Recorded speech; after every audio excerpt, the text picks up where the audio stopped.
దైవ మర్మములు. సహోదరుడు భక్తి సింగ్ గారి అనుభవంలో దేవుడు ఆయనకు బయలుపరిచిన దైవ మర్మములు. మార్చి 2. పిమ్మట యెషయా అంజూరపు పండ్ల ముద్ద తెప్పించుడని చెప్పగా వారు దానిని తెచ్చి కురుపు మీద వేసిన తరువాత అతడు బాగుపడెను. 2 రాజులు 20వ అధ్యాయము 7వ వచనము. బేతనియా అను మాటకు అంజూరపు పండ్ల ఇల్లు అని అర్థము. బైబిలు నందు అంజూరపు పండ్లు స్వస్థతను సూచించును. 2 రాజులు 20వ అధ్యాయము 7వ వచనము. అంజూరపు పండ్లు యూదుల అనుదిన ఆహారములో ఒక భాగము.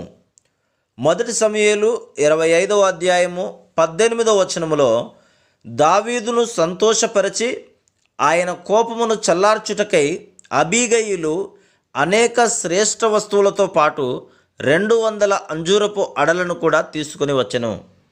1 దినవృత్తాంతములు 12వ అధ్యాయము 38 నుండి 40 వచనములలో దావీదును రాజుగా అభిషేకించుటకు యుద్ధశూరులు కూడా వచ్చిరి.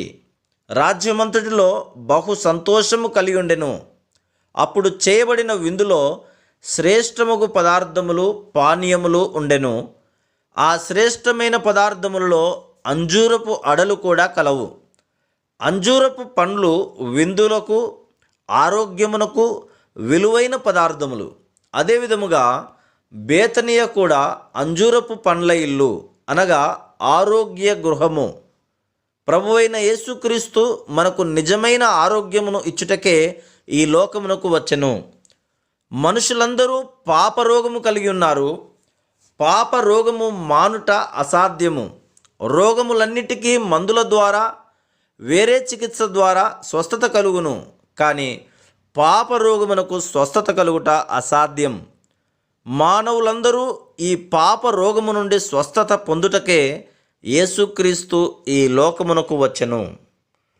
Praise the lord.